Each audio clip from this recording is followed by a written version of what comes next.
Selamat malam pemirsa, senang sekali pada malam hari ini Dialog Khusus dapat kembali hadir untuk menjumpai Anda bersama saya Tika Subandi.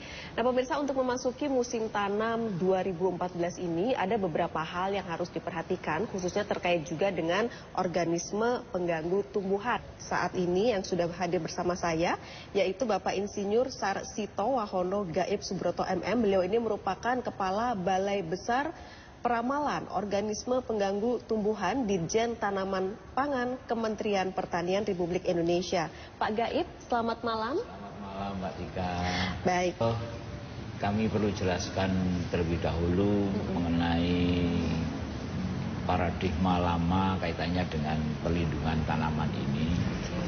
Yang pertama, kalau kita menyimak leluhur kita pada masa itu, beliau itu bertanam subsisten karena pada saat itu kebutuhan pangan kita juga belum terlalu menyolok, melonjak. Belum terlalu banyak seperti saat ini. Sehingga mereka melakukan pertanaman ini ala kadarnya dan itu sudah cukup mencukupi.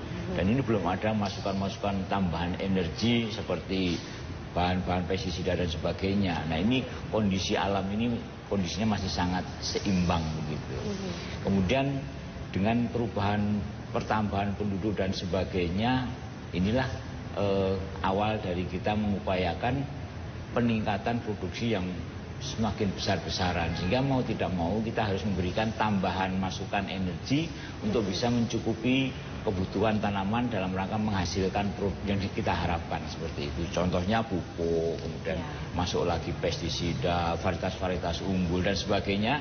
Nah inilah yang kemudian ternyata akibatnya kita juga menggunakan terlalu banyak akhirnya, karena petani ini sudah gandrung dengan katakan pupuk, pestisida dan sebagainya, mereka selalu menggunakan ini berlebihan.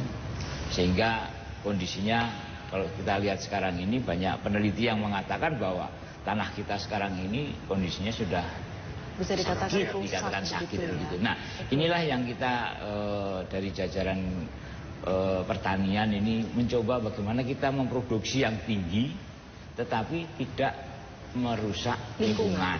Nah ini yang sasaran akhirnya seperti itu. Dan kita juga sekarang ini kalau perkembangan perekonomian kita menuntut bahwa masyarakat ini sekarang sudah mencari produk-produk yang sehat, aman, tidak mengandung residu pestisida dan lain sebagainya. Nah inilah saat kita untuk kemudian maju lagi bagaimana membimbing para petani kita, mengawal petani kita supaya memproduksi produk-produk yang kualitas terpenuhi, kuantitasnya terpenuhi dan lingkungannya pun menjadi aman. Saya kira seperti itu kondisi untuk melakukan bagaimana kita mengelola lahan pertanian atau agroekosistem tadi. Ya. Oke, baik. Pak Gaib, kita berbicara di sini mengenai kebijakan dari pemerintah itu sendiri terkait juga dengan masalah pertanian yang ada di negara kita begitu. Bagaimana untuk kebijakan perlindungan tanaman yang saat ini sudah dilakukan oleh pemerintah begitu, Pak Gaib? Ya. Yang pertama kita bicara masalah Undang-Undang 12 tahun 92. Di sana sudah jelas diamanatkan bahwa dalam kondisi hal yang normal pengendalian itu dilakukan oleh masyarakat dan pemerintah. Namun nanti ada kemudian kalau terjadi ledakan hama, pemerintah wajib, ini ada kata-kata wajib membantu petani atau bersama-sama dengan petani melakukan pengendalian. Jadi posisinya dibalik. Kalau yang tadi yang pertama tadi masyarakat di dalam depan ini petani begitu. Masyarakat pemerintah itu mengikuti.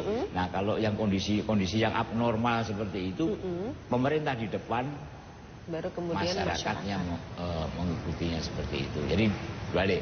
Yang selanjutnya bahwa tadi dikatakan dalam melakukan pengendalian ini kita menerapkan PHT, pengendalian hama terpadu. Nah ini artinya kita mengupayakan tadi seperti yang dikatakan Pak Nas di dalam pengendalian hama terpadu itu, hama boleh saja ada, Tetapi jangan sampai itu merusak atau merugikan petani. Karena hama atau serangga ini yang berada di pertanaman ini bisa dipandang dari dua. Dia sebagai komponen agroekosistem tadi, yang di situ tentu tidak boleh dimusnahkan. Karena kalau ini dimusnahkan, rantai berikutnya akan hilang juga.